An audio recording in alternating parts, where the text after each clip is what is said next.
Bayramda turist akınına uğrayan Ege kıyılarında tatilcilerden geriye çöp yığınları kaldı.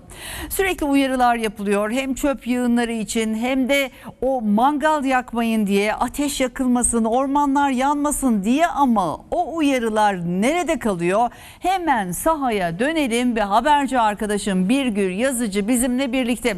Birgül, her noktada uyarı yapılıyor birbiri ardına, ama arkana baktığımızda gerçekten çöp yığınlarını görüyoruz. Yediklerini, içtiklerini tümüyle vatandaşlarımız ne yazık ki oraya bırakmışlar. Şimdi ne olacak?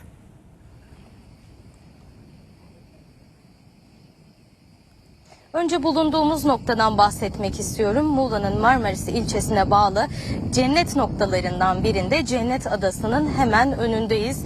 Fakat tatilcilerin geride bıraktıklarıyla şöyle bir yerlere baktığımız zaman bu Cennet Adası'nın girişinin adeta bir cehenneme döndüğünü söylemek yanlış olmaz. Kameraman arkadaşım Fatih Karadavut şu an buradaki çöpleri ekranlarınıza getiriyor.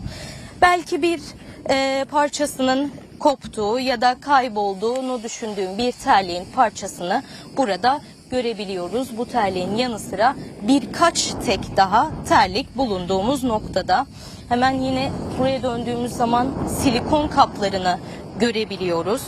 Yine mavi bir hortumu görüntüleyebiliyoruz. Hemen sahil şeridine doğru ilerlediğimiz zaman ise bir yemek esnasından kaldığını düşündüğüm, gözden çıkarılan ya da burada unutulan bir soyacağı görüntüleyebiliyoruz. Cennet Adası'nın girişinde oldukça çirkin bir görüntü maalesef. İklim değişikliğiyle nasıl mücadele edebiliriz?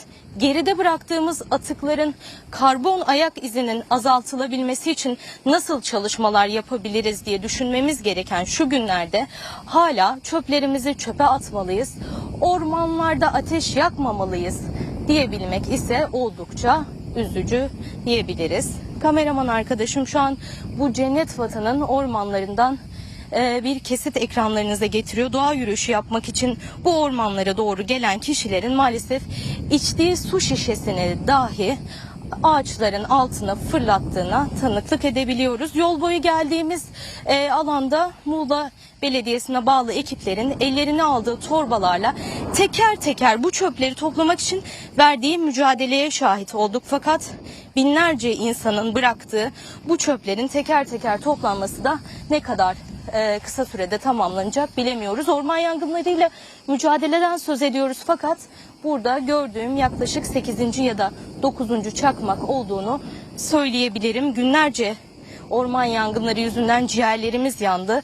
TRT Haber ekranlarında yurdun birçok noktasından yangınlara ilişkin uyarılar yaptık, fakat bozulmuş çakmaklar, kırılmış cam şişeleri burada görebiliyoruz. Peki tatilciler olarak alternatif neler yapabiliriz? Bu konuda da biraz açıklamalar yapmak ihtiyacı duyuyorum.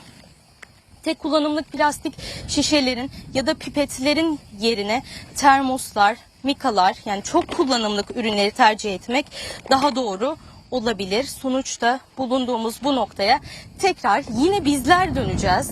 Burası bizim evimiz, gidecek başka bir yerimiz de yok. Denizden çıkıp biraz güneşlenmek istediğimiz sahil şeridinin durumu ortada. Denize atılan ürünleri maalesef Muğla Büyükşehir Belediyesi yine filelerle teker teker toplamak zorunda kalıyor. Bu çalışma kaç günde tamamlanacak? Yaklaşık 9-10 günlük bu pislik nasıl temizlenecek? Bundan emin değiliz maalesef, ama bu vatan bizim, gidecek başka bir yerimiz de yok. İklim değişikliğiyle mücadele edebilmek için, karbon ayak izimizi azaltabilmek için yapacağımız çalışmaları arttırmalı ve artık çöplerimizi çöpe atmalıyız uyarılarına hiç mahal bile vermemeliyiz diyelim ve sözü yeniden merkeze bırakalım.